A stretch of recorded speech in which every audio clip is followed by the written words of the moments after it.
Bismillahirrahmanirrahim. Assalamu alaikum student. Today we will discuss about the chapter number 11 and its topic is internal energy, work and heat and first law of thermodynamics. First of all we will explain the internal energy. What is internal energy? That is important as a long and as a short. That is most important as a short. Internal energy होती क्या है? Internal मतलब अंदरूनी, energies mean कुव्वत. यहाँ internal energy का मतलब ये है कि तमाम एनर्जीज का जो सम होता है that will be called the internal energy. हम कह सकते हैं वो कौन सी तमाम एनर्जीज? जो मॉलिक्यूलर एनर्जीज होती हैं. अब मॉलिक्यूलर एनर्जीज कौन सी? Kinetic energy and potential energy. The sum of तमाम काइनेटिक एनर्जी और पोटेंशियल एनर्जी का जो सम होगा ये क्या कहलाएगा? That is called the internal energy. तो इंटरनल एनर्जी के बारे में अगर हम एक्सप्लेन करें तो हम क्या कहते हैं? जिसमें काइनेटिक एनर्जी भी हो और पोटेंशियल एनर्जी भी हो, इस तरह की एनर्जी को हम क्या बोलते हैं? इंटरनल एनर्जी बोलते हैं. और ये एनर्जीज कहाँ होनी चाहिए? That will be molecular energies.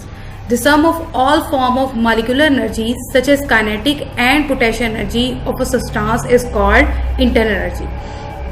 अब क्वेश्चन एक और आता है, how can we increase the internal energy? हम इंटरनल एनर्जी को कैसे बढ़ा सकते हैं, कैसे इंक्रीज कर सकते हैं? किन किन प्रोसेस के जरिए हम इंटरनल एनर्जी को मजीद इंक्रीज कर सकते हैं, बढ़ा सकते हैं? तो पहला जो प्रोसेस है वो है by heating, and second process हमारे पास है by doing mechanical work, and third process है internal energy is a state function. ये तीन प्रोसेस हैं जिनके जरिए हम लोग इंटरनल एनर्जी को इंक्रीज कर सकते हैं, बढ़ा सकते हैं. हीट के जरिए, मैकेनिकल वर्क के जरिए एंड ऑल्सो स्टेट फंक्शन के जरिए. ये टॉपिक हमारे पास था इंटरनल एनर्जी का. नेक्स्ट हम टॉपिक एक्सप्लेन करेंगे वर्क एंड हीट. वर्क क्या होता है और हीट क्या होता है? आपने चैप्टर नंबर 4 में फर्स्ट ईयर में स्टडी किया था what is work and work is heat. Work क्या होता था? किसी काम करने की सलाहियत को हम क्या कहते थे? वर्क कहते थे. जबकि हीट क्या होता है? हीट हमारे पास हरारत कहते हैं. तो इन दोनों का जो मिक्सचर होगा वो क्या कहलाएगा? Work and heat. Means heat की एनर्जी से जो वर्क होता है उसे हम क्या बोलते हैं? वर्क एंड हीट बोलते हैं. It means that both heat and work corresponding to transfer of energy by some means. These ideas was first applied to the steam engine where it was natural to transfer heat it and get work out. Means heat और work जो है वो transfer करता है energy में. और किस तरह करता है? लाइक इसकी एग्जांपल हम क्लियरली दे सकते हैं, जैसे कि स्टीम इंजन है. Steam engine is the best example of work and heat. मतलब हम उसे स्टीम देते हैं, वो हीट एनर्जी देता है जो उसे किस में कन्वर्ट करके देता है? वर्क में. तो ये हमारे पास था वर्क एंड हीट. नाउ हम बताएंगे that is the positive work done और नेगेटिव वर्क डन क्या होता है. अभी हमने वर्क और हीट के बारे में डिस्कस किया. नाउ पॉजिटिव वर्क डन क्या होगा और नेगेटिव वर्क डन क्या होगा?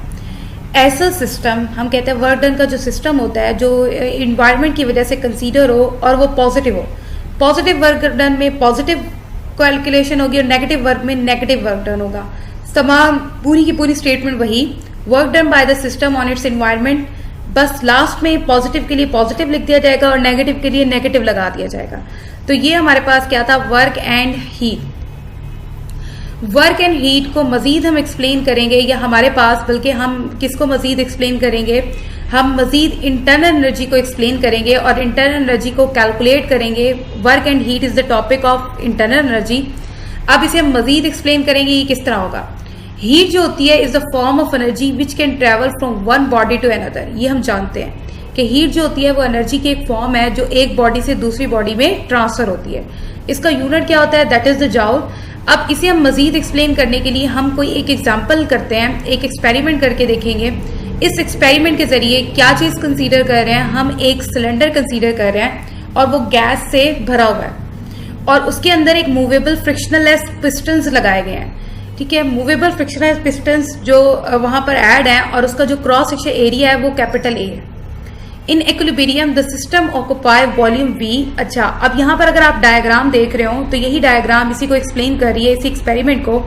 इस डायग्राम में हम क्या कर रहे हैं? एक सिलेंडर ले रहे हैं, उसमें गैस फिल है और उसमें मूवेबल पिस्टन्स मौजूद हैं और इस पूरे सिलेंडर का cross section area capital A है. अब इसका इसके अंदर जो गैस फिल है उसका जो वॉल्यूम है उसे वी है और उस जो मूवेबल फ्रिक्शनलेस जो थे हमारे पास उस पर हम क्या कर रहे हैं? If we apply the pressure. Exert pressure हम जब अप्लाई करेंगे उसकी वजह से क्या चीज़ होगी, उसकी वजह से जो सिलेंडर की वॉल्स होंगी और उनकी पिस्टन में प्रेशर अप्लाई होगा, जिसकी वजह फोर्स जो होगी वो गैस पर एक्सर्ट होगी और पिस्टन मूव करना स्टार्ट कर देगी फ्रॉम पी टू ए। ठीक हो गया। तो पिस्टन मूव करना स्टार्ट कर देगी प्रेशर की वजह से। जब प्रेशर अप्लाई करेंगे तो पिस्टन स्टार्ट होगी मूव करना, और वो कहां से कहां तक होगी, पी टू ए तक होगी। अब हम अज्यूम कर लेते हैं कि हमारे पास जो गैस है वो एक्सपेंड हो रही है through the volume delta we की वजह से, मतलब वॉल्यूम में चेंज आ रहा है, और वॉल्यूम जो है वो वेरी स्लोली चेंज आ रहा है, जिसकी वजह से उसे हम किससे रिप्रेजेंट करेंगे, डेल्टा वी से। ठीक हो गया। और पिस्टन जो है वो मूव कर रही है विच अ स्मॉल डिस्टेंस में, और उस जो पिस्टन ने मूव किया था पी टू ए, उसके दरमियान जो डिस्टेंस है उसे हमने रिप्रेजेंट कर दिया है डेल्टा वाई से। तो हमारे पास जो गिवन मटेरियल होगा उसके मुताबिक हम इसको एक्सप्लेन करेंगे और वर्क डन फाइंड करेंगे। तो गिवन डेटा के मुताबिक हम इसमें वैल्यूज पुट करेंगे। हम जानते हैं वर्क डन का जो फार्मूला होता है वो होता है W is equal to F dot D, force multiply by displacement. W is equal to F, force हमारे पास F से रिप्रेजेंट की थी, जो डिस्प्लेसमेंट है मतलब जो डिस्टेंस था उसे रिप्रेजेंट किया था डेल्टा वाई से, जो हम इसमें पुट कर देंगे। ऑल्सो वी नो दैट यहाँ पर हमने प्रेशर को एक्सर्ट किया था, और प्रेशर का फार्मूला क्या होता है, हमारे पास force P is equal to F पे फोर्स ओवर एरिया। ठीक है। तो हमारे पास जो फोर्स एक्सर्ट की गई थी बाय प्रेशर के जरिए, पहले प्रेशर एक्सर्ट की थी, और फोर्स और एरिया के इक्वल होता है। तो हम जानते हैं प्रेशर का फार्मूला होता है फोर्स ओवर एरिया।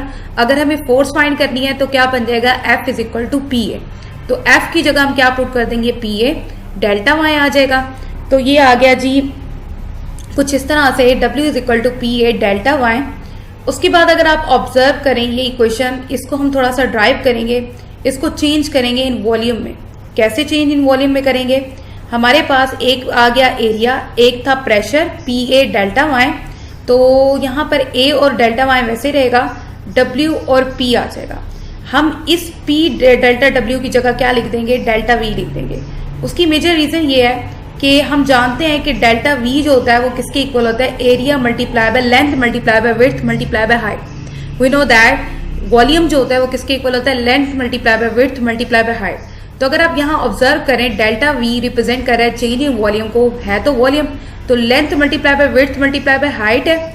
ये क्या है, उसका टोटल डिस्टेंस। अगर हम कहते हैं ये हमारे पास L है, तो विड्थ मल्टीप्लाई बाय हाइट जो होगी वो क्या होती है, क्रॉस सेक्शन एरिया A। तो अगर आप यहाँ ऑब्जर्व करें तो वॉल्यूम किस तरह लिखा गया है, delta V is equal to A delta Y according to this experiment के जरिए।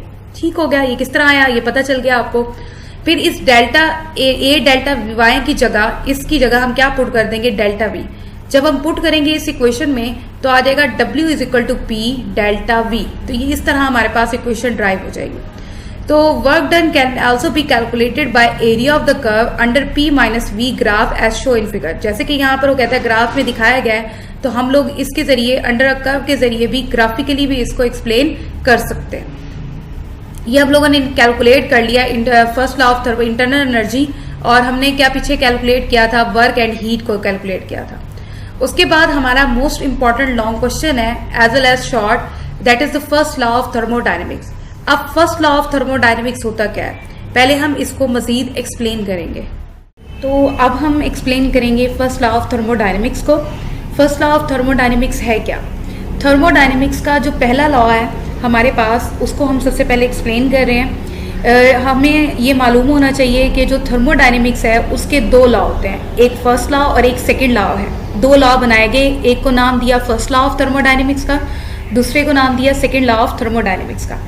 पहला जो है वो है फर्स्ट लॉ ऑफ थर्मोडायनेमिक्स। ये होता क्या है, ये कोई भी एक ऐसा थर्मोडायनेमिक किसी भी सिस्टम को देते हैं, ठीक है। जब भी किसी सिस्टम में हीट को ऐड करते हैं या हम कहते हैं उस सिस्टम को हम हीट प्रोवाइड कर रहे हैं, उस हीट के प्रोवाइड करने की वजह से जो उस सिस्टम की इंटरनल एनर्जी होती है वो क्या हो जाती है, बढ़ जाती है, इंक्रीज हो जाती है।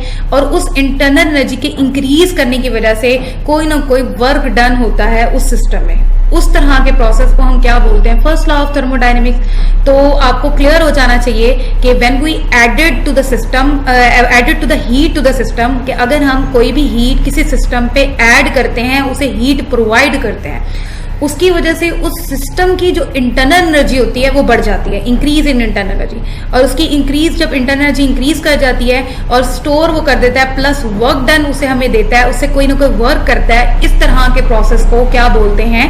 फर्स्ट लॉ ऑफ थर्मोडायनेमिक्स बोलते हैं। That is the most important long question. First law of thermodynamics.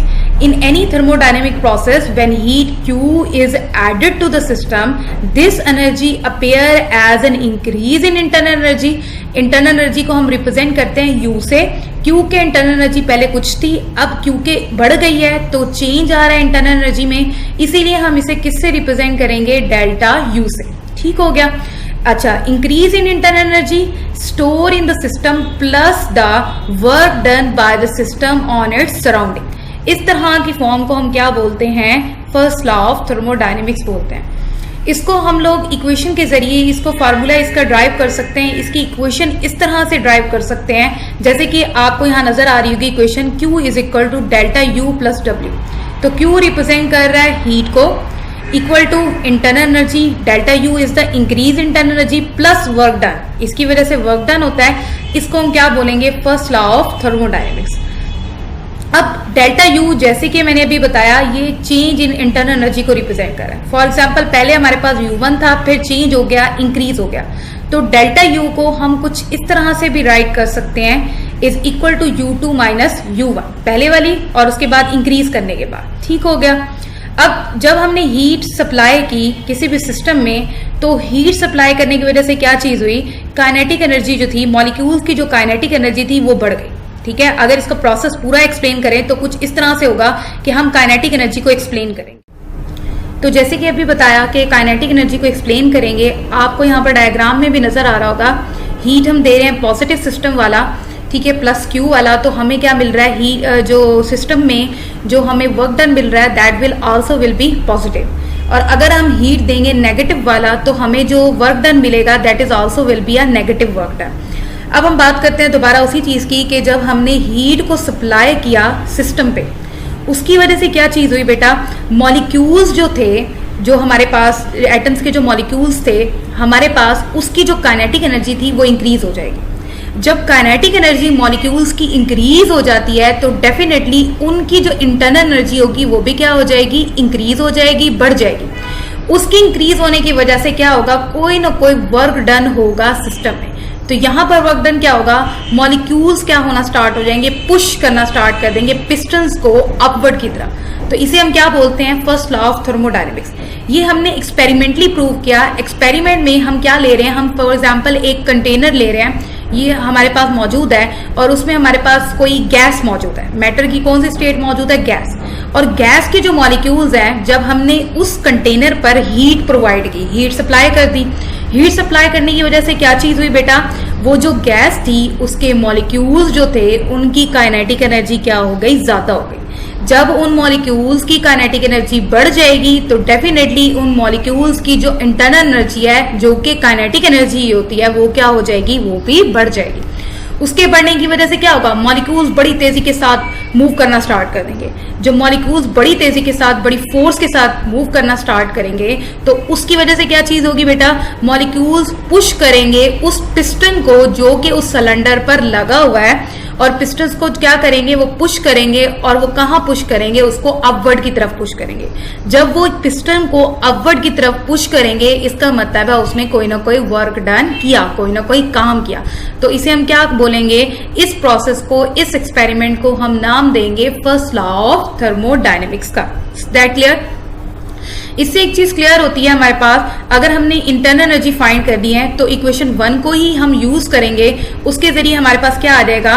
Delta U यही रहेगा, हम W को वहां ले जाएंगे तो ये आ जाएगा Q माइनस W, मतलब internal energy, change in internal energy is equal to heat minus work done.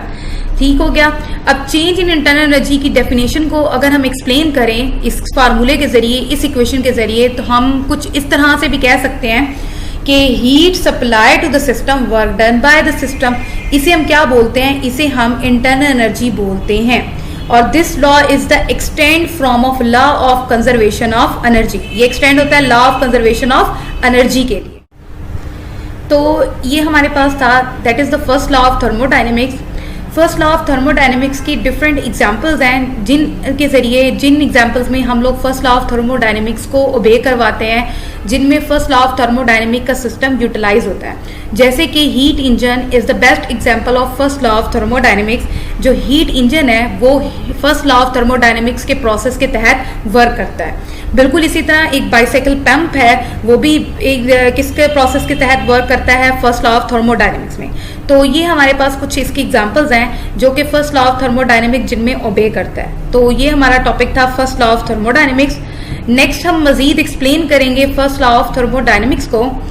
इसको एक्सप्लेन करने के लिए हम एप्लीकेशंस को एक्सप्लेन करेंगे। एप्लीकेशंस इसकी क्या है? एप्लीकेशंस जो हैं वो फर्स्ट लॉ ऑफ थर्मोडायनेमिक्स की वो दो किस्म की होती हैं। They have two applications of first law of thermodynamics.